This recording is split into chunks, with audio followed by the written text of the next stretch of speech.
মাত্র কয়েকদিন আগেই নেপালে আয়োজিত সাফ ক্লাব চ্যাম্পিয়নশিপের মুকুট উঠেছে ইস্টবেঙ্গলের মহিলা দলের মাথায়। প্রবল শীতেও যেন বসন্তের রং ছড়িয়ে দিয়েছিলেন ফজিলা, সুলোচনা, জ্যোতি, সিল্কিরা। দলের এই ঐতিহাসিক সাফল্য উদযাপিত হল ইস্টবেঙ্গল ক্লাবে। বুধবার বড়দিনে ক্লাবের অনুষ্ঠানে সংবর্ধিত হলেন মহিলা ফুটবলার সহ কোচ, সাপোর্টিং স্টাফেরা। ফুটবলারদের এমন আকাশচুম্বী সাফল্যের স্বীকৃতি হিসেবে তাদের হাতে তুলে দেওয়া হয় ২৫ লক্ষ টাকার চেক। সকলকে সংবর্ধিত করা হয় লাল হলুদ উত্তরীয় এবং সুদৃশ্য শতবার্ষিকী কয়েন দিয়ে। অনুষ্ঠান শেষে কোচ এবং ফুটবলারদের সম্মানে কেক কাটা হয়। এরপর নৈশভোজেরও আয়োজন করা হয়।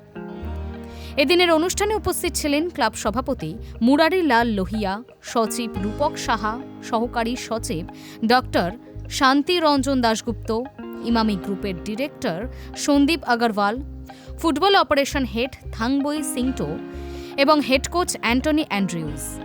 ছিলেন সৈকত গঙ্গোপাধ্যায়, দেবব্রত সরকার, ক্লাবের কর্মসমিতির সকল সদস্য ও ক্লাবের প্রাক্তন খেলোয়াড়েরা। এএফসির অভিযানকে ঐতিহাসিক বলে বর্ণনা করেন সচিব রূপক সাহা। জানিয়ে দেন, কাঠমান্ডুতে সাফ ক্লাবের ট্রফি জয় ক্লাবকে গর্বিত করেছে।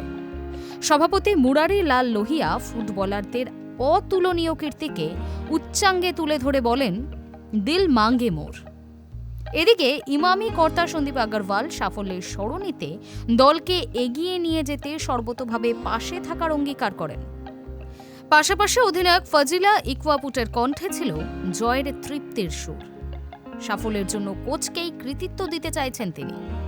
সেই সঙ্গে তিনি জানান, উগান্ডায় তার যে ফাউন্ডেশন রয়েছে সেখানে দান করে দিয়েছেন মোস্ট ভ্যালুয়েবল প্লেয়ার বাবদ প্রাপ্ত সমস্ত অর্থই। প্রসঙ্গত, গত ২০ ডিসেম্বর নেপালের এপিএফ ক্লাবকে ৩-০ গোলে হারিয়ে সাফ ক্লাব চ্যাম্পিয়ন হয় ইস্টবেঙ্গল। ২১ মিনিটে ইস্টবেঙ্গলের হয়ে প্রথম গোল করেন ফজিলা। পরে ৩৫ মিনিটে আরও একটি গোল করে দলকে আরও এগিয়ে দেন শিল্কি দেবী। দ্বিতীয়ার্ধের শুরুতেই স্কোর লাইন ৩-০ করেন ফজিলা।